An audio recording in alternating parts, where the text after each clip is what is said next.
فأما من أعطى واتقى وصدق بالحسنى فسنيسره لليسرى وأما من بخل واستغنى وكذب بالحسنى. بسم الله الرحمن الرحيم. السلام عليكم ورحمة الله وبركاته. إن الحمد لله نحمده ونستعينه ونستغفره ونعوذ بالله من شرور أنفسنا ومن سيئات أعمالنا. من يهده الله فلا مضل له ومن يضلل فلا هادي له. اللهم صل على محمد وعلى آل محمد كما صليت على إبراهيم وعلى آل إبراهيم إنك حميد مجيد. وبارك على محمد وعلى آل محمد كما باركت على إبراهيم وعلى آل إبراهيم إنك حميد مجيد. اللهم سبحانك لا علم لنا إلا ما علمتنا إنك أنت العليم الحكيم. وعلمنا ما ينفعنا وانفعنا بما علمتنا. اللهم إنا نسألك علما نافعا ورزقا طيبا وعملا متقبلا. ربنا زدنا علما وارزقنا فهما آمين يا رب العالمين. Thumma amma ba'du. Bapak Ibu sekalian yang dirahmati dan dimuliakan Allah Jalla Jalaluhu, sebagaimana yang disampaikan tadi, bahwasannya pada pagi hari ini kita akan membahas tentang al-fuqaha'us sab'ah. Biasa di zaman dahulu mereka dikenal dengan al-fuqaha'us sab'ah, para fuqaha yang 7.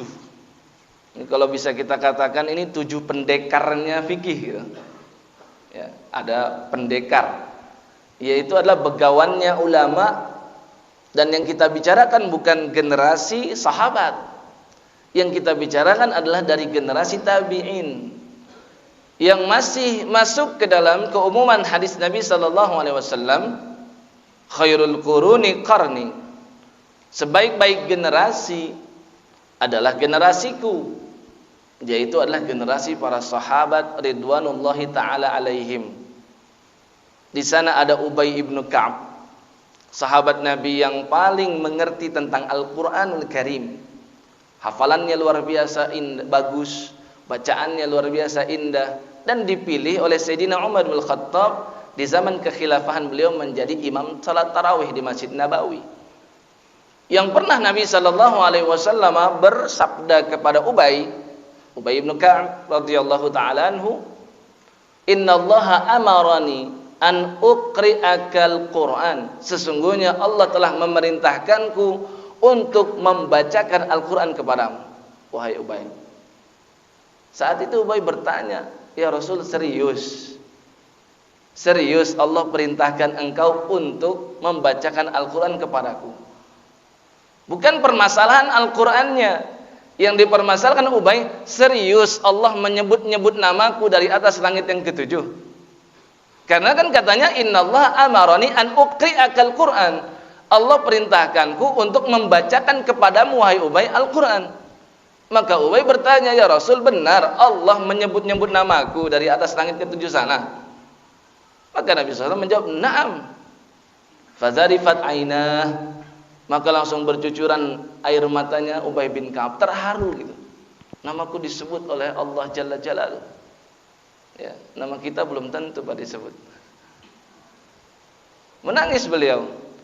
Di sana ada Zaid ibn Thabit, sahabat Nabi yang menjadi pemimpin komite perhimpunan Al-Quran pertama di zaman Abu Bakrin, dan juga di zaman Utsman bin Affan.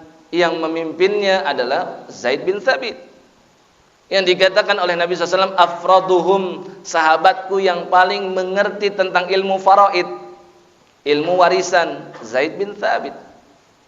Di sana ada Sayyidina Abdullah bin Abbas, yang dikatakan oleh para sahabat, ni'mat tarjamanul Quran Ibnu Abbas, sebaik-baik penerjemah yang paling mengerti tentang intisari Al-Quran adalah Ibnu Abbas, yang tafsirannya itu mendalam sekali.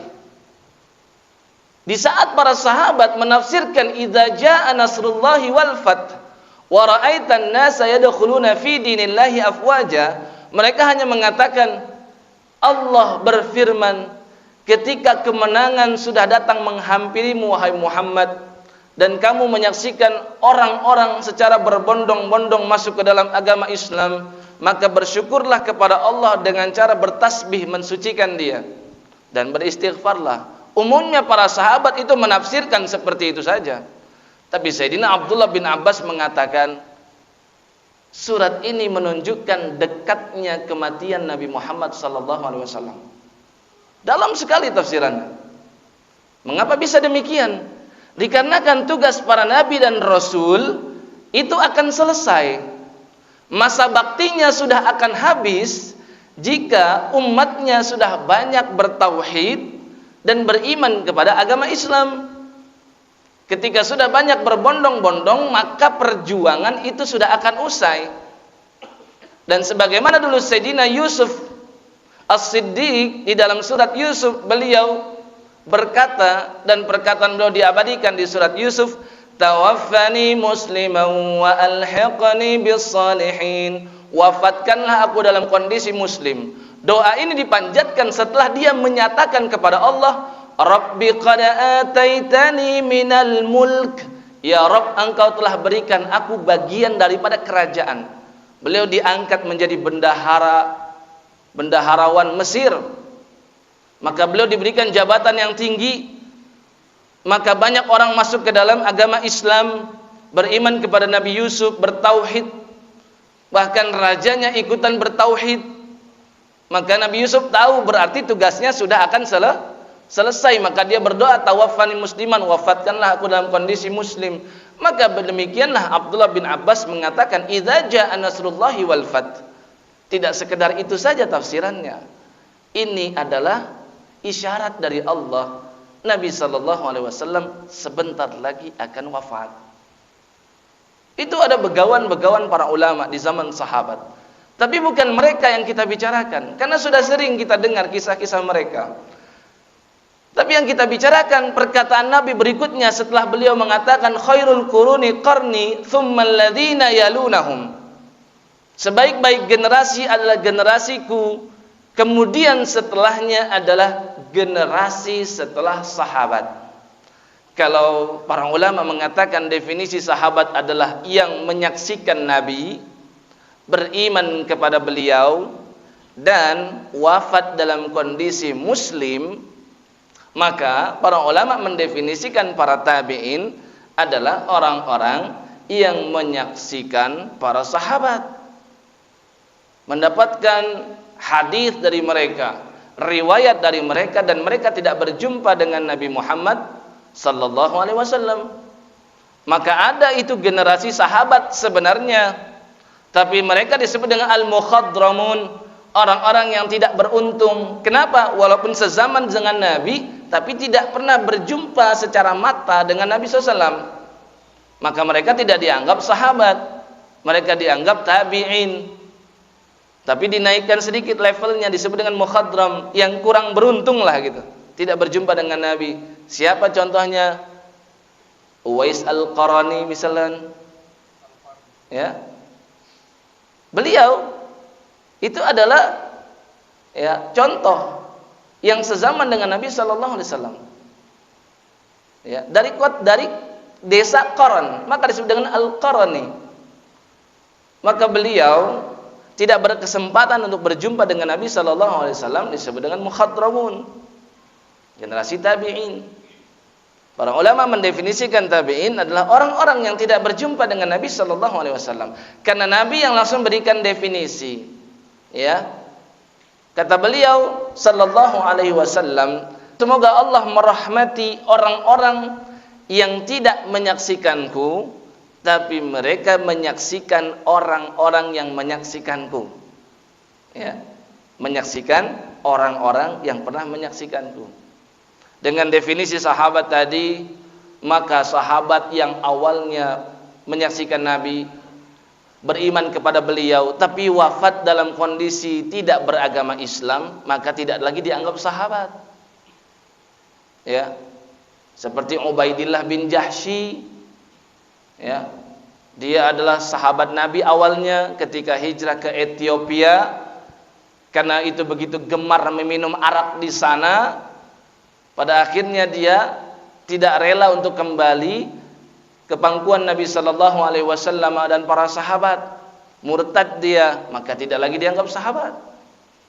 Ya. Ada beberapa sahabat yang seperti itu. Ada juga dengan definisi sahabat tadi, para ulama memberikan tambahan, yaitu orang yang tidak pernah kita bayangkan dia termasuk dari kalangan sahabat, yang mana dia sebenarnya lebih tua daripada Nabi sallallahu alaihi wasallam, tapi dia dianggap juga sahabat karena sesuai dengan definisi sahabat, yaitu seseorang yang dijumpai oleh Nabi sallallahu alaihi wasallam ketika beliau dimi'rajkan oleh Allah ke atas langit, berjumpa dengan Nabi Yahya yang sudah dalam kondisi arwah karena beliau sudah wafat, dan berjumpa dengan satu orang lagi yang masih hidup. Siapa dia? Nabi Isa. Maka yang tidak pernah kita bayangkan sebelumnya, Nabi Isa masuk ke dalam definisi tadi. Berjumpa dengan Nabi SAW masih hidup, beriman kepada Nabi SAW, dan kelak beliau akan turun lagi ke atas muka bumi dan wafat dalam kondisi muslim, setelah sebelumnya beliau menghancurkan salib.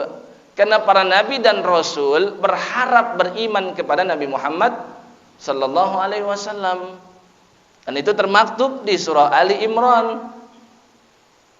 Di ayat yang ke-81 Allah Subhanahu wa taala berfirman, "Wa idz akhadallahu mitsaqan nabiyyina lama ataitukum min kitabin wa hikmah." Ingatlah wahai Muhammad ketika kami telah mengambil perjanjian dari para nabi dan rasul, ketika aku telah memberikan kalian kitab dan hikmah. Thumma ja'akum rasulun musaddiqun lima ma'akum latu'minunna bihi wa latansurunnah. Kemudian Allah lanjutkan firman-Nya, setelah aku berikan kitab dan juga aku berikan hikmah, kemudian datang satu orang rasul terakhir. Summa ja'akum rasul, kedatangan dan kehadiran dia musaddiqun lima ma'akum, tidak mengingkari kalian yang sudah datang sebelumnya, tapi justru dia membenarkan kalian semua, membenarkan Nabi Isa, membenarkan Nabi Musa, membenarkan Nabi Ibrahim, membenarkan Nabi Dawud, Nabi Sulaiman alaihi wassalatu wassalam, membenarkan semuanya. La tu'minunna bihi wa la tansurunnah. Apakah kalian sudi untuk beriman kepada Nabi terakhir ini, walatan surunnah, dan menyokong mendukung dakwahnya? Maka mereka menjawab, qalu aqrarna, kami sepakat dengan itu ya Rabb. Semua nabi dan rasul mengenal Nabi Muhammad sallallahu alaihi wasallam. Maka Nabi Isa ketika berjumpa dengan Nabi sallallahu alaihi wasallam, beliau pun menyambutnya, marhaban bi akhin saleh, marhaban bil akhis saleh, selamat datang saudaraku yang soleh. Ketika berjumpa dengan Nabi Adam, marhaban bil ibni saleh, selamat datang anak atau keturunanku yang soleh. Nah, ini definisi sahabat. Definisi tabi'in yang tidak berjumpa dengan Nabi SAW namun berjumpa dengan sahabat. Nah, seperti itu contohnya Uwais Al-Qarani. Nah, yang sekarang kita bicarakan 7 al-fuqaha us-sab'ah. Ini adalah gelar di zaman dahulu untuk para ulama dari Madinah, yang mana mereka mendapatkan ilmu dari para sahabat dan dari para tabi'in yang kibar. Yang akan kita sebutkan pertama adalah keutamaan kota Madinah terlebih dahulu, agar kita mengerti bahwasannya ulama yang akan kita sebutkan ini tidak sembarang ulama, dan ada keutamaan khusus bagi para ulama Madinah. Dan Nabi juga telah terangkan dalam sabdanya dan dalam firman-firman Allah Madinah itu memiliki keutamaan di atas kota-kota dan negeri yang lain. Kalau mau boleh kita bandingkan, Pak, di dalam Al-Qur'anul Karim itu nama Madinah disebutkan sebanyak 4 kali kurang lebih. Ya, di surat At-Taubah ayat 101, surat ke-9. Di surat At-Taubah lagi, surat yang sama, di ayat ke-110. Kemudian di surat Al-Ahzab di ayat yang ke-60 dan di surat Al-Munafikun di ayat yang ke-8. 4 kali disebutkan. Ini kalau mau kita bandingkan senilai dengan negeri Mesir, Allah sebutkan Misra itu sebanyak 4 kali. Kalau ditambah dengan Misron di surat Al-Baqarah maka menjadi 5 kali. Tapi banyak para ulama menyebutkan ketika Nabi Musa bersabda kepada Bani Israel, ihbitu Misran, yang dimaksud Misron di situ bukan negeri Mesir secara khusus, karena Misrun itu artinya adalah sebuah kota, sama seperti Al-Madinah artinya sebuah negeri. Ya, terkadang bisa menjadi khusus maknanya. Ya, menjadi Misru saja bukan Misrun. Sama seperti Madinah menjadi Al-Madinah, itu menjadi makna yang khusus, kota yang khusus. Allah Jalla Jalaluhu pernah berfirman, wa auhayna ila Musa wa akhihi an tabawwa'a liqaumikuma bimisra buyuta. Ingatlah wahai Muhammad ketika kami wahyukan kepada Musa dan saudaranya. Siapa saudara Nabi Musa, Pak? Nabi Harun, lebih tua daripada Nabi Musa. Dulu Sayyidina Musa itu lahir di masa kebijakan Fir'aun itu membunuh atau menyembelih anak-anak putra-putra yang lahir. Tapi karena sudah dibunuh terus, maka stok budaknya berkurang. Stok budaknya hampir habis. Karena Fir'aun memperbudak Bani Israel. Fir'aun sekejam-kejamnya Fir'aun gak menjadikan penduduknya sebagai budak. Ya, sekejam-kejamnya Fir'aun gak menjadikan pribumi menjadi budak, tapi dia menjadikan Bani Israel yang menjadi budak. Karena baru lahir sudah disembelih, mati, stok laki-laki semakin menipis, maka budak juga semakin sedikit. Harus ada regenerasi budak. Nabi Musa lahir di tahun kebijakannya Fir'aun, dibunuh semuanya putra yang lahir. Sedangkan Nabi Harun lahir sebelumnya di tahun di mana Fir'aun memberlakukan tahun ini putra-putra yang lahir tidak disembelih. Jadi itu ada seperti puasa Daud itu, Pak. Tahun ini disembelih, tahun besok enggak. Tahun ini disembelih, tahun besok enggak. Ya, seperti itu. Maka Nabi Harun lahir aman-aman aja. Nabi Musa lahir keder ibunya. Maka akhirnya diletakkan di sungai, dihanyutkan ke sana. Tapi qadarullah ditemukan juga oleh Fir'aun dan istrinya. Ya, ini menunjukkan musuh itu terkadang ada di kubu kita sendiri.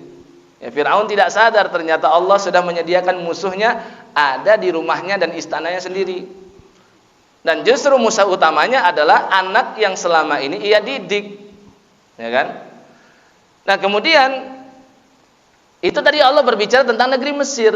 Ada banyak lain juga ayat-ayat yang menunjukkan Mesir. Kurang lebih 4 kali ketika Nabi Yusuf berkata kepada saudara-saudaranya dan kepada ayahnya Nabi Ya'qub, falamma dakhalu ala Yusufa awa ilaihi abawaihi wa qala dukhulu Misra insyaallahu aminin. Masuklah kalian ke negeri Mesir dalam kondisi aman.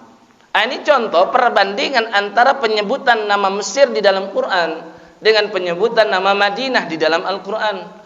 Dan tidak ada saya temukan ada kota atau negeri disebutkan di dalam Al-Quranul Karim sebanyak negeri Madinah dan juga negeri Mesir. Bahkan Mekkah saja itu hanya sekali disebutkan Makkah dan selanjutnya disebut dengan Bakkah menggunakan ba. Bibat kata mubarakan, ya. Mekah saja seperti itu. Yang lain-lain nama-nama lain, Ummul Qura kadang maksudnya juga kota Mekah. Tapi untuk nama Madinah Allah berfirman di surat At-Taubah tadi ayat ke-101, Ya, Allah berfirman, "Min ahlil madinati maradu 'alan nifaqi la ta'lamuhum nahnu na'lamuhum." Ada di antara penduduk-penduduk Madinah, maradu 'alan nifaq, begitu buruknya kemunafikan yang ada pada diri mereka. Maksudnya adalah ini munafik yang sangat berat. Orang-orang munafik yang paling apa? Yang paling bebal. Nah, ini dedengkotnya munafikun. Ada di Madinah, maradu 'alan nifaqi la ta'lamuhum. Muhammad, kamu tidak kenal mereka. Nahnu na'lamuhum. Namun kami mengenal betul siapa-siapa saja di antara mereka yang munafiknya seperti itu. Ya. Ini disebutkan kurang lebih 4 kali di dalam Al-Qur'an, dan sudah cukup kita katakan ini sebagai kemuliaan khusus bagi kota Madinah ketika disebutkan di dalam Al-Qur'an. Tidaklah sesuatu disebut di dalam Al-Quran melainkan menunjukkan sesuatu itu mulia di sisi Allah Jalla Jalaluhu. Ya. Sebagaimana Nabi Musa disebutkan kurang lebih 136 kali di dalam Al-Quran. Ini menunjukkan kemuliaan Nabi Musa. Bahkan Nabi Muhammad SAW tidak disebutkan sebanyak itu. Ya. Ini yang kita bicarakan adalah sebuah kota yang menjadi tempat berakhirnya kehidupan Nabi Muhammad SAW. Beliau, sisa umur beliau itu beliau peruntukkan untuk kota Madinah. Walaupun beliau sudah berhasil melakukan Fathu Makkah, pembebasan dan penaklukan kota Makkah, tetap saja beliau lebih memilih untuk berdomisili di Madinah. Dan kota ini yang kita sebutkan adalah kota yang penuh keberkahan. Bahkan keberkahannya hampir setara dengan kota Mekah. Kalau mau kita katakan ya sama, mungkin berlebihan. Tapi kalau mau kita katakan di bawahnya sedikit, itu tepat. Karena memang dalil-dalil yang menunjukkan hal tersebut. Kalau dulu Khalilullah Ibrahim alaihi salatu wassalam pernah berdoa kepada Allah, dan doa ini diabadikan di surah Al-Baqarah ayat 126, ya, yang mana dia berkata, Rabbi ja'al hadha baladan amina warzuq ahlahu minats thamarati man amana minhum billahi wal yaumil akhir. Ya Rabb, jadikanlah negeri ini, yaitu kota Makkah, baladan amina, negeri yang aman, warzuq ahlahu minats thamarat, dan berikanlah penduduknya buah-buahan, makanan dan sebagainya, karena sebelumnya kota Makkah itu tandus. Maka doa ini dikabulkan oleh Allah. Jadilah kota Makkah barokah. Keberkahannya saking luar biasa berkahnya, sholat 1 kali di Masjidil Haram senilai dengan 100.000 kali sholat di Masjid At-Taqwa. Ya kan? Benar gak? Ya. Sedangkan Nabi SAW sebagai Khalilullah berikutnya, karena beliau juga Khalilullah.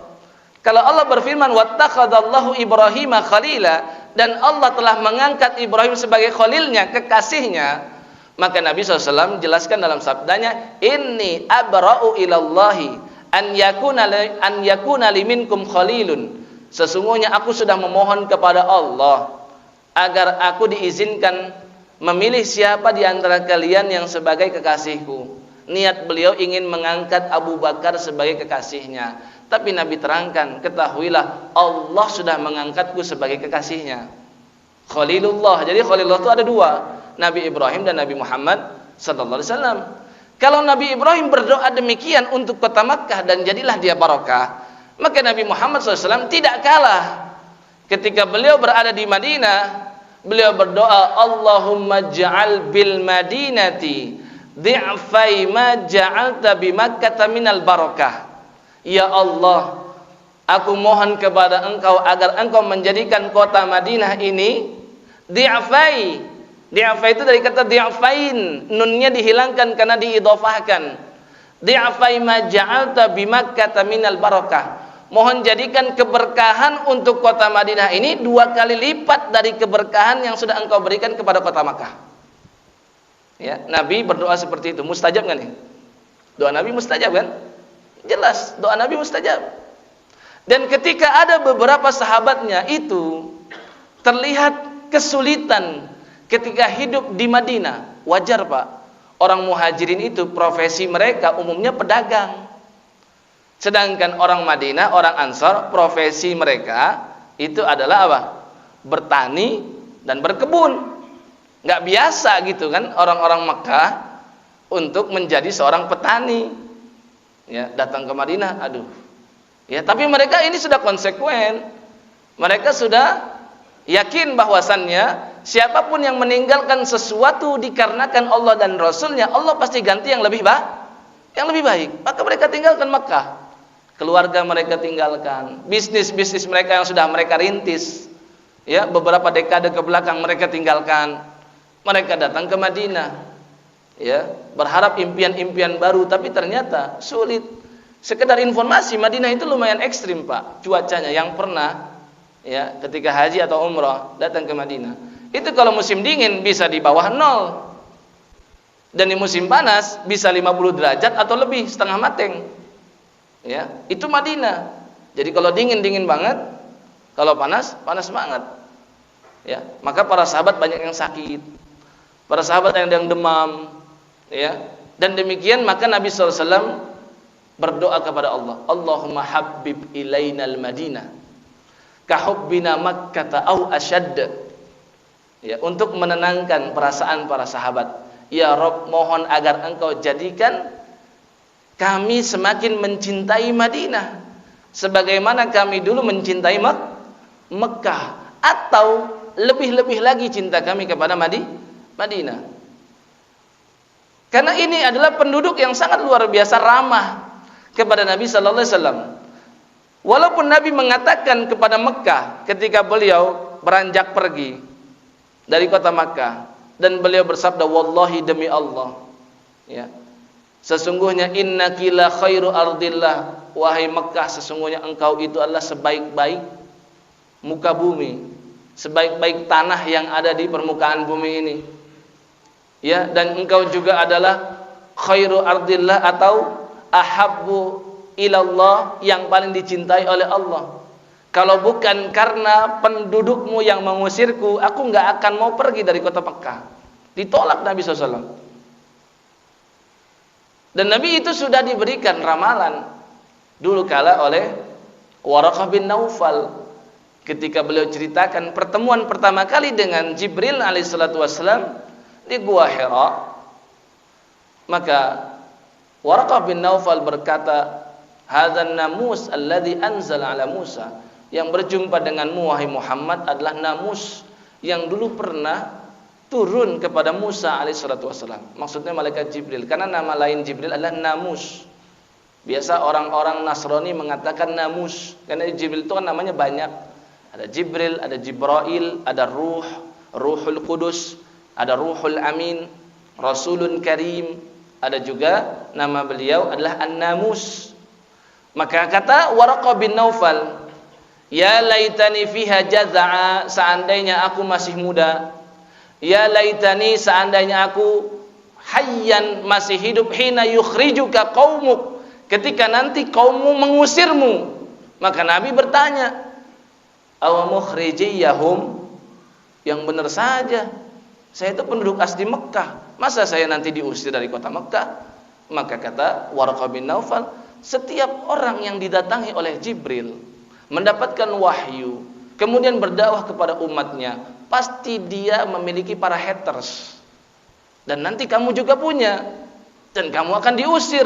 Dan aku berharap aku masih hidup bisa membelamu juga. Namun qadarullah Waraqah wafat. Ya. Ini kota yang menampung hati Nabi sallallahu alaihi wasallam di saat begitu hampa hati beliau dikarenakan ditolak oleh penduduk Makkah, maka Madinahlah tempat bernaung Nabi Muhammad sallallahu alaihi wasallam. Inilah kota yang disebut dengan Thaibah atau Tobah. Dalam satu riwayat Nabi sampaikan, sammahallahu Tobah, Allah telah menamakan kota ini dengan nama Tobah. Dalam riwayat lain Nabi sampaikan dalam sabdanya, innaha Thaibah, Madinah adalah Thaibah. Jadi namanya bisa disebut dengan Madinah, bisa disebut dengan Thaibah, bisa disebut dengan Tobah. Dan antara Tobah dengan Thaibah itu dari asal satu kata, yaitu tibun, yang artinya kebaikan. Maksudnya adalah kota yang penuh dengan kebaikan. Nah, ternyata ketika baginda Nabi sallallahu alaihi wasallam wafat, dan wafat beliau di Madinah. Jadi ini di kota di mana ada kuburannya Nabi sallallahu alaihi wasallam. Maka dulu ketika Malik bin Anas berada di Madinah, beliau itu diberikan hadiah oleh banyak orang, dari murid beliau, dari kolega beliau, diberikan unta, diberikan kuda, banyak. Ketika Al-Imam Asy-Syafi'i berada di rumahnya Imam Malik, karena Imam Syafi'i muridnya Imam Malik, maka dia terheran dan terkagum dengan Imam Malik. Banyak banget kendaraannya. Kalau boleh kita katakan zaman sekarang, Pak ya, itu ada BMW, itu ada Mercy, ya, itu Pajero, itu Fortuner, berjejer itu di depan rumahnya Anas bin Malik bin Anas semuanya. Maka akhirnya ketika Imam Asy-Syafi'i berkata, "Wahai Imam, kenapa tak kau gunakan salah satunya? Jangan cuma jadi pajangan." Ya, ini pendapat muridnya Al-Imam Asy-Syafi'i, Muhammad bin Idris Asy-Syafi'i. Maka Imam Malik berkata, "Demi Allah, sepanjang aku masih ada di kota Madinah." Dan Imam Malik itu nggak pernah keluar dari kota Madinah. Beliau itu orang Madinah tulen. Ya, nggak seperti imam-imam mazhab yang lain yang rihlah ilmiah, pindah-pindah tempat. Imam Malik tidak. Kata beliau, sepanjang aku masih di Madinah dan sepanjang kuburan Nabi masih ada di Madinah, aku malu untuk menapakkan telapak kakiku di atas tanahnya kota Madinah demi memuliakan kuburan Nabi Muhammad sallallahu alaihi wasallam. Ya, maka beliau tidak mau lebih tinggi daripada kedudukan kuburan Nabi dengan cara mengendarai unta, kuda, dan yang lain. Nggak ada yang beliau pakai. Maka kata beliau kepada Imam Syafi'i, "Wahai Syafi'i, ambil tuh sesuka kamu berapa." Dan ini menunjukkan kezuhudan itu bukan berarti orang yang miskin. Karena zuhud itu adalah pilihan. Zuhud itu bukan keterpaksaan. Kadang kita itu kalau nggak punya uang, kalau kita itu sedang sulit, kita mengatakan, saya zuhud aja, ya kan? Itu namanya zuhud yang terpaksa. Ya, zuhud yang sebenarnya seperti contoh Imam Malik ini, beliau digaji oleh pemerintah, ya, setiap kitab beliau ditimbang dengan emas, karena di zaman Abbasiyah itu sangat memuliakan para ulama. Beliau banyak diberikan hadiah, tapi semua itu tidak melalaikan beliau. Kehidupan beliau tetap sederhana, ya. Beliau tidak bermegah-megahan, karena yang dilarang itu di dalam Al-Quran, alhaakumut takatsur, bukan alhaakumul ghina, yang melalaikanmu kekayaan, bukan. Tapi firman Allah, alhaakumut takatsur. Takatsur itu bersikap bermegah-megahan, bermewah-mewahan, glamor bahasa kita. Bukan orang kaya yang dilarang. Ya.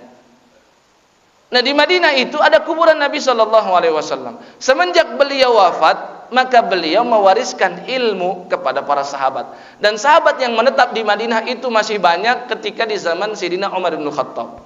2 tahun kepemimpinan Abu Bakrin. Kemudian 10 tahun kurang lebih kepemimpinannya Sayyidina Umar bin Khattab. Maka setelah Umar bin Khattab terjadi banyak fitnah. Maka Sayyidina Utsman pun dibunuh.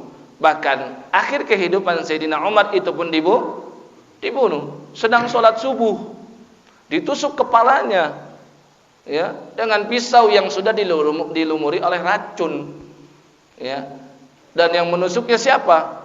Abu Lu'lu'ah al-Majusi, orang Majusi, ya, orang Persia. Nah, setelah itu di zaman Ali bin Abi Thalib, maka ibu kota berpindah kemana? Ke Kufah, ke Irak. Jadi ada ahlul hadis itu ada di Hijaz, dan ada ahlul ra'yi itu ada di Kufah. Nah, ini seringkali dibuat kontradiktif di zaman saat ini sekarang. Ada orang mengatakan kalau ahlul Kufah seperti Imam Abu Hanifah, ya, itu adalah orang-orang yang mengedepankan akal dan logika di atas Quran dan Sunnah. Sedangkan orang ahlul hadis yang ada di Hijaz atau di Madinah, mereka adalah yang mengedepankan Quran dan Sunnah. Ini kadang terlalu berlebihan mengomentarinya. Sebenarnya ahlul Kufah bukan mengedepankan logika dan argumentasi akal di atas Quran dan Sunnah, bukan. Tapi mereka tetap mengedepankan Quran dan Sunnah. Hanya saja ketika ada permasalahan yang tidak dibahas secara tersurat di dalam Al-Quran, tidak terlampir apa pembahasan sebenarnya di dalam Al-Quran, padahal hakikatnya ada, maka mereka mulai mengkiaskan, baru digunakan akal, dan tetap tidak keluar dari koridor Quran dan Sunnah. Karena yang mengajari penduduk Kufah itu adalah Abdullah bin Mas'ud, dan dia adalah guru besar Al-Quranul Karim dari kalangan sahabat, dan guru besar sepanjang masa abadan sampai yaumil qiyamah. Sayyidina Abdullah bin Mas'ud, tidak mungkin beliau lebih mengedepankan logika dan pendapat hawa nafsu di atas Quran dan Sunnah. Nah, di Madinah, di situ ada Zaid bin Thabit, tadi saya ceritakan, ada Sayyidah Aisyah radhiyallahu taala anha, ada Sayyidah Maimunah, ya, ada juga Abdullah bin Abbas, walaupun beliau lebih spesifik di kota Makkah, tapi masih masuk di bumi Saudi Arabia, ya. Kemudian ada siapa lagi? Banyak. Ada Abdullah bin Umar. Di antara 5 perawi hadis yang paling banyak dari kalangan sahabat itu Abdullah bin Umar. Maka sahabat-sahabat ini memberikan banyak riwayat kepada generasi tabi'in. Dan para tabi'in itu ada yang sangat-sangat luar biasa keilmuan mereka dan kesolehan mereka. Ulama di generasi silam di masa dulu itu mengumpulkan 3 unsur yang jarang dimiliki ulama di zaman saat ini, yaitu adalah kesolehan pribadi dengan memperbanyak amal soleh, dan juga keluhuran akhlak, dan juga kecerdasan akal. Ini 3 ini digabungkan jadi satu. Kalau istilah kopi itu bateri in one tuh, ya, nikmat itu kalau kopi campur susu campur gula. Kalau kopi hitam doang nggak semua orang suka, ya kan? Nah, maka seperti itu 3 unsur ini dikumpulkan jadi satu oleh mereka. Nah, yang kita bicarakan 7 tabi'in fuqaha sab'ah itu mereka adalah contoh 3 unsur ini. Dan mereka itu dikumpulkan dalam sebuah syair. Para ulama membuat syair yang menerangkan tentang 7 orang ini. Yaitu kata mereka adalah idza qila man fil ilmi sab'atu abhur.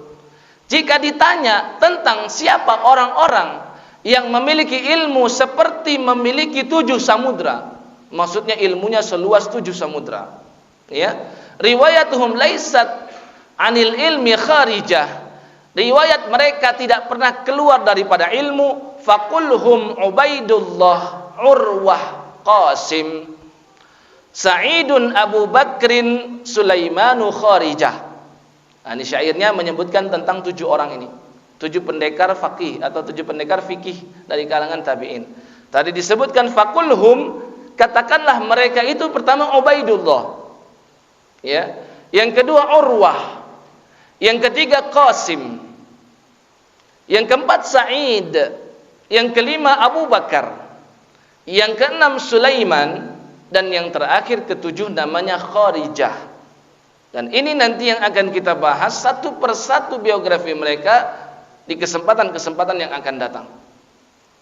Namun di antara 7 ini, umumnya para tabi'in sepakat menomor satukan seseorang yang bernama Sa'id. Siapa dia? Ada yang tahu? Sa'id ibnul Musayyib. Sebagian ulama mengatakan Sa'id ibnul Musayyab. Sebagian lain mengatakan Sa'id ibnul Musayyib. Kalau yang mengatakan Sa'id ibnul Musayyab, mereka mendapat riwayat dari ulama-ulama Kufah. Kalau yang mengatakan Sa'id ibnul Musayyib, mereka umumnya mendapatkan riwayat dari ulama-ulama Madinah. Sedangkan Sa'id ibnul Musayyib itu ada di Madinah. Maka banyak ulama yang lebih condong mengatakan Ibnul Musayyib karena orang-orang Madinah lebih mengenal beliau, ya. Dan dia adalah anaknya sahabat. Yang kita bicarakan 7 orang ini kebanyakannya adalah putra dari sahabat Nabi sallallahu alaihi wasallam. Ya, Sa'id ibnul Musayyib. Al-Musayyib bin Hazn. Musayyib anaknya Hazn. Hazn ini sahabat Nabi, karena ada orang-orang contoh yang menjadi sahabat Nabi tapi bukan generasi dia saja. Ayahnya juga sahabat Nabi, kadang putranya juga sahabat Nabi. Yang paling beruntung itu Sayyidina Abu Bakrin. Ya, anaknya Abu Quhafah. Abu Bakarnya Islam dan dia menjadi orang yang terbaik setelah para nabi dan rasul. Ayah beliau Abu Quhafah itu pas Fathu Makkah juga masuk Islam. Ya. Siapa lagi? Putri beliau Asma binti Abu Bakar, salah satu sahabiyah yang mulia. Ya. Dan Asma binti Abu Bakar punya anak namanya Abdullah bin Az-Zubair bin Awam. Asma binti Abu Bakar nikah dengan Az-Zubair bin Al-Awwam. Jadi 4 generasi semuanya jadi sahabat tuh. Ya, Abu Quhafah sahabat Nabi karena berjumpa dengan Nabi kan? Beriman kepada beliau dan wafat dalam kondisi muslim. Abu Bakar juga sahabat Nabi. Putri Abu Bakar generasi ketiga yaitu Al-Asma binti Abu Bakar adalah sahabat Nabi. Dan yang terakhir Abdullah bin Zubair, dia adalah sahabat yang lahir pertama setelah Nabi hijrah ke Madinah. Nah ini sangat beruntung nih, yang seperti ini 4 generasi semuanya sahabat. Nah tapi ada banyak orang yang tidak seberuntung beliau Abu Bakar, seperti Umar misalkan. Ya, Umar itu ayahnya Al-Khattab, tidak masuk Islam. Ya, seperti Khalid ibnul Walid, ayahnya Khalid namanya Al-Walid bin Mughirah. Bahkan paling banyak disebutkan di dalam Al-Quran tentang permusuhan dia kepada Nabi Muhammad sallallahu alaihi wasallam. Ya. Nah, contoh yang kita sebutkan Sa'id ibn Musayyib, Musayyibnya itu sahabat Nabi, Hazannya itu juga sahabat Nabi. Ketika Hazan datang menghadap Nabi sallallahu alaihi wasallam, Nabi bertanya, "Siapa nama kamu?" Maka dia menjawab, "Hazan ya Rasulullah." Hazan itu dalam bahasa Arab itu maknanya buruk. Ya, secara umum sesuatu yang keras di atas permukaan bumi itu namanya hazan. Maka sering disebut orang yang sedang dirundung duka, banyak masalah, seolah batu itu sedang ada di pikiran dan pundaknya. Itu disebut orang yang sedang huzn. Agak dirubah sedikit, tapi asal katanya sama. Ha, zai, dan nun. Hazan, huzn. Huzn itu sedih. Artinya ini nama yang tidak bagus. Maka Nabi rekomendasikan kepada dia, kamu rubah saja namamu menjadi Sahal. Ini lawannya. Antonim daripada hazan yaitu sahal. Maka kan ada doa itu kan, Allahumma la sahla illa ma ja'altahu sahla wa anta taj'alul hazna idza syi'ta sahla. Itu sahal dengan hazan, ya, sahal dengan hazan itu antonim. Maka Nabi terangkan, kamu ganti saja namamu Sahal biar mudah gitu maksudnya kehidupannya. Maka dia berkata dengan penuh keyakinan, saya nggak akan ganti nama yang sudah diberikan oleh ayah saya. Ya, dia bersikeras, bersikukuh, menghargai ayahnya, tapi dalam kondisi yang kurang tepat. Karena yang paling tepat itu mengedepankan pendapatnya Allah dan Rasulnya. Dan dulu para sahabat juga begitu. Ada nama-nama yang nggak bagus diganti oleh Nabi. Mereka terima, dapat keberkahan akhirnya. Nah sahabat yang satu ini Hazan tidak mau. Ya, dia katakan apa? Saya nggak mau ganti nama yang sudah diberikan oleh ayahku. Ya udah, Nabi juga nggak maksa, dan ini menunjukkan tidak wajib untuk mengganti nama menjadi nama yang baik. Hanya rekomendasi dan lebih baik, anjuran saja sifatnya. Karena kalau memang wajib pasti Nabi paksa dia. Tidak boleh Nabi membiarkan sahabatnya meninggalkan yang wajib. Karena kehadiran Nabi itu diantaranya adalah mencegah sahabat meninggalkan yang wajib dan mencegah sahabat melakukan kemaksiatan. Ya. Maka kata Sa'id ibn Musayyib, semenjak kakekku Hazan itu nggak mau diganti namanya, maka semenjak itu keluarga kami dirundung duka terus. Ya, karena sudah dikasih tahu oleh Nabi nama yang bagus Sahal, dia pilih Hazan. Maka kata Sa'id ibn Musayyib, keluarga kami, karena kakek kami itu si Hazan, ya, ayahnya Musayyib, itu menyebabkan keluarga kami selalu dirundung kesulitan dan kesedihan. Itu perkataan Sa'id ibn Musayyib. Adapun yang kedua namanya Urwah bin Az-Zubair bin Al-Awwam, anaknya Az-Zubair bin Al-Awwam. Berarti dia anaknya atau putranya Asma binti Abu Bakar. Berarti dia adiknya Abdullah bin Zubair.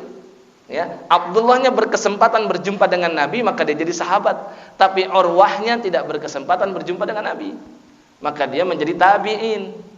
Yaitulah zalika fadlullahi yu'tihi man Yasha, itulah karunia dari Allah. Allah berikan kepada siapapun yang dia kehendaki. Maka si Urwah ibnu Az-Zubair, dia mendapatkan banyak ilmu dari khalahnya, yaitu Sayyidah Aisyah. Asma binti Abu Bakar itu adik kakak dengan Asma binti Abu Bakar, tapi beda ibu, saudara seayah, ayahnya sama, ibunya beda. Asma lebih tua daripada Aisyah. Asma menikah dengan salah satu di antara 10 orang yang dijamin surga. Sayyidah Aisyah menikah dengan Rasulullah yang paling mulia, ya. Maka antara Aisyah dengan Asma itu ada hubungan adik kakak.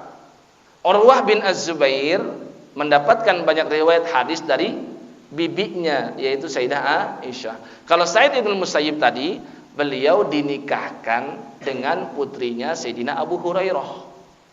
Maka jelas banyak hadis yang beliau dapatkan. Karena Abu Hurairah itu adalah sahabat Nabi yang paling banyak meriwayatkan hadis. Beliau pernah mengatakan, sungguh aku adalah sahabat Nabi yang paling banyak meriwayatkan hadis. Padahal kebersamaan Abu Bakar dengan Nabi SAW itu nggak begitu lama.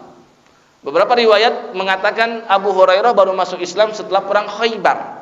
Nabi pulang dari Khaybar, Abu Hurairah sudah ada di Madinah setelah pergi dari Yaman, dari suku Daus. Maka berjumpa dengan Nabi, ditanya oleh Nabi, kamu datang dari mana? Datang dari Daus.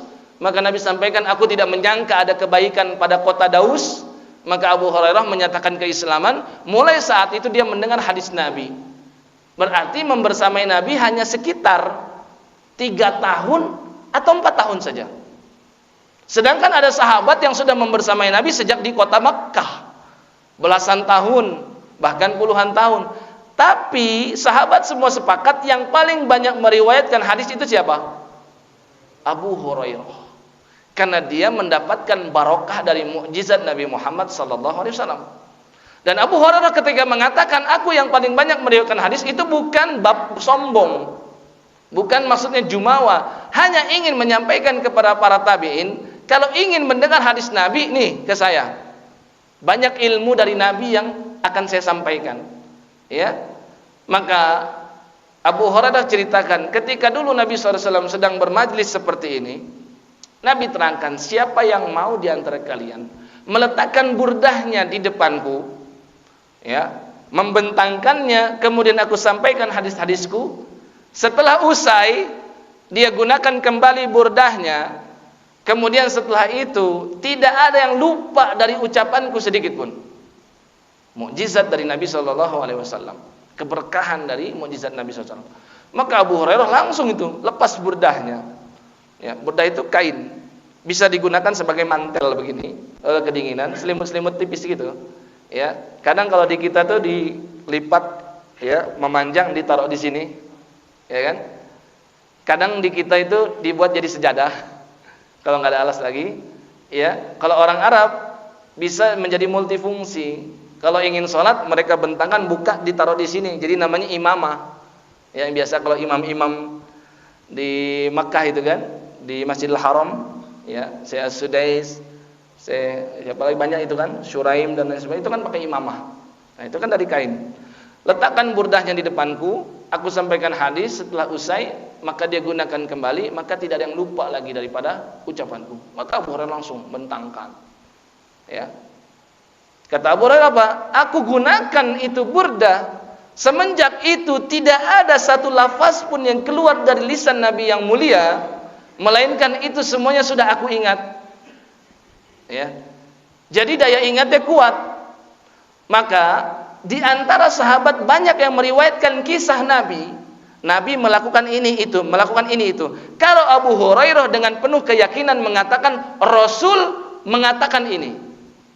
Karena umumnya orang itu setelah 10 tahun, setelah 5 tahun, setelah 3 tahun, dia akan lupa dengan peristiwa yang dulu. Dan dulu di zaman Umar itu pernah mewanti-wanti sahabat.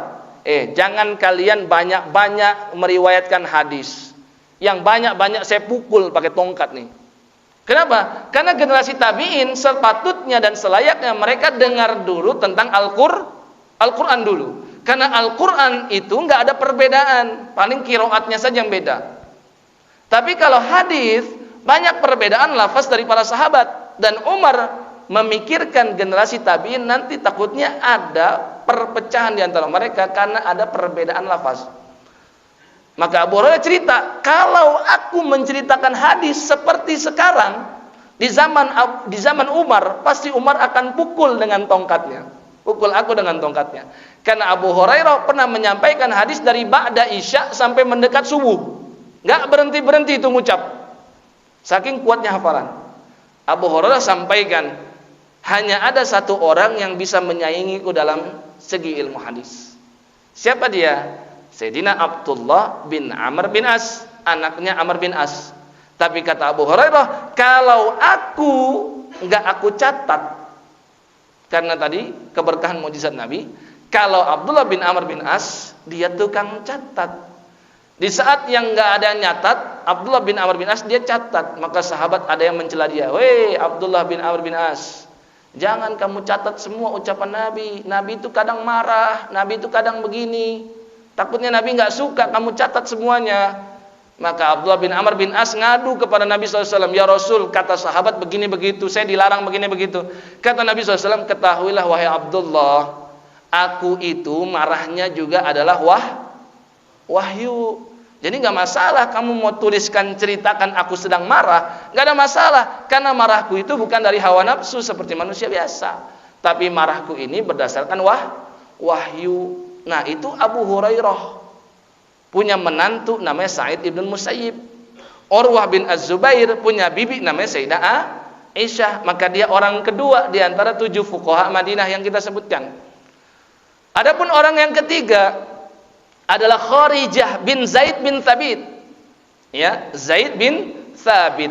Tadi kita ceritakan pemimpin komite penghimpunan Al-Quran yang pertama di zaman Abu Bakar, dan yang kedua di zaman Utsman. Pemimpinnya Zaid bin Thabit. Punya putra namanya Kharijah. Maka dia anak sahabat. Yang keempat namanya Abu Bakar, tapi bukan Abu Bakar As-Siddiq. Abu Bakar bin Abdurrahman bin Auf. Ya, Abu Bakar putranya Abdurrahman bin Auf. Abdurrahman bin Auf konglomerat dari kalangan sahabat. Ya. Ini luar biasa kekayaannya ini, Pak. Ya memang zaman dulu kekayaan duniawi di tangan oleh orang muslim. Wabil khusus orang yang bertakwa. Maka menjadi sejahtera orang-orang yang ada di sekitarnya. Beda dengan kita di zaman saat ini. Kekayaan duniawi dipegang oleh orang kafir. Bahkan ada yang antipati di antara kaum muslimin, saya nggak mau, takut nanti cinta dunia. Padahal Abdurrahman bin Auf ketika beliau wafat, ya, sekedar informasi, beliau wafat itu meninggalkan 4 istri. Ya. Ternyata harta warisan yang dibagi, setiap satu istri mendapatkan 100.000 dinar. Bukan 100.000 rupiah ya. 1 lembar merah tuh. Ya, sobek, selesai. Tapi ini 100.000 dinar. 1 dinar sekarang kurang lebih 3,5 juta atau kurang. 3,5 juta, nolnya ada 5, Pak.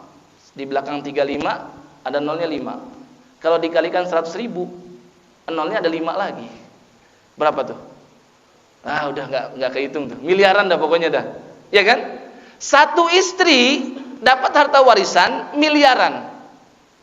Ini kalau istri zaman sekarang, Pak, dapat harta warisan miliaran, itu nangisnya kayak cuma sehari doang ya. Menangisi kepergian suami. Besoknya uang 1 miliar itu hura-hura. Kalau istri-istri zaman sekarang. Ya, ini Abdurrahman bin Auf meninggalkan 4 istri, 1 istri dapat 100.000 dinar.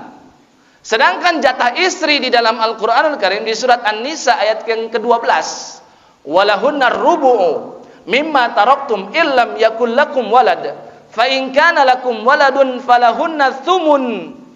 Dan bagi istri-istri kalian, jika kalian memiliki anak-anak, maka jika kalian tidak memiliki anak, maka jatahnya 1/4 dari harta warisan. Tapi kalau kalian punya anak, maka jatahnya 1/8. Abdurrahman bin Auf punya anak, berarti istri jatahnya berapa? 1/8 hartanya. Istrinya ada 4. berarti 1/8 dibagi 4 lagi. Berarti 400.000 itu kalau 4 istri, itulah jatah istri seluruhnya 1/8.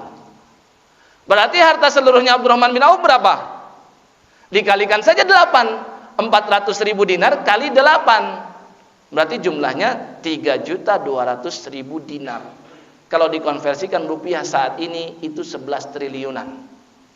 Beliau wafat meninggalkan uang triliunan. Konglomerat nggak nih? Konglomerat. Tapi ahli surga nggak? Ahli surga nggak? Ahli surga loh. Ya. Abdurrahman bin Auf punya putra namanya Abu Bakar. Abu Bakar tidak terlena dengan harta yang ditinggalkan Abdurrahman bin Auf. Maka dia banyak mendapatkan hadis dari Ibnu Abbas, dari Zaid bin Thabit, dari ulama-ulama di Madinah. Maka dia termasuk fuqaha us-sab'ah, tabi'in, putranya sahabat yang disebut dengan 7 pendekar fikih. Ya, ini 4 semuanya putranya sahabat. Ya, yang 2 lagi adalah cucunya sahabat. Ada namanya, yaitu adalah Ubaidullah bin Abdullah bin Utbah bin Mas'ud. Ubaidullah putranya Abdullah. Abdullah putranya Utbah. Utbah putranya Mas'ud. Pernah dengar kan Abdullah bin Mas'ud? Ya, tadi kita sampaikan guru besar Quran. Abdullah bin Mas'ud. Abdullah anaknya Mas'ud. Nah, Abdullah bin Mas'ud ini punya saudara laki-laki namanya Utbah. Ya. Nah, tadi kita ceritakan Ubaidullah, Utbah itu sahabat. Berarti Ubaidullah anaknya Abdullah, Abdullah anaknya sahabat namanya Utbah. Utbah bin Mas'ud. Ya. Nah, ini orang yang keberapa tadi? Yang kelima ya. Yang kelima adalah cucunya sahabat. Yang keenam lagi-lagi cucunya sahabat, yaitu Al-Qasim. Qasim itu nama putranya Nabi Muhammad SAW, maka beliau disebut dengan Abul Qasim. Tapi Al-Qasim yang kita bicarakan tabi'in. Al-Qasim putranya Muhammad, dan Muhammad ini putranya Abu Bakar. Jadi dia cucunya Abu Bakar. Ya. Adapun yang terakhir namanya Sulaiman bin Yasar. Dia adalah bekas budaknya Sayyidah Maimunah, istri Nabi Muhammad sallallahu alaihi wasallam. Banyak mendapatkan hadis dari istri Nabi Maimunah, banyak mendapatkan hadis dari Sayyidah Aisyah dan lain sebagainya. Ini 7 fuqaha Madinah sebagai muqaddimah dan permulaan, dan insyaallah di pertemuan-pertemuan berikutnya akan kita lengkapi dengan biografi mereka semua dan siapa guru-guru mereka, dan nanti ternyata mereka kelak akan memiliki murid-murid, dan diantaranya imam mazhab Imam Abu Hanifah, Imam Malik, Imam Asy-Syafi'i, dan Imam Ahmad bin Hanbal rahimahumullahu ajma'in. Allahu a'lam bishawab.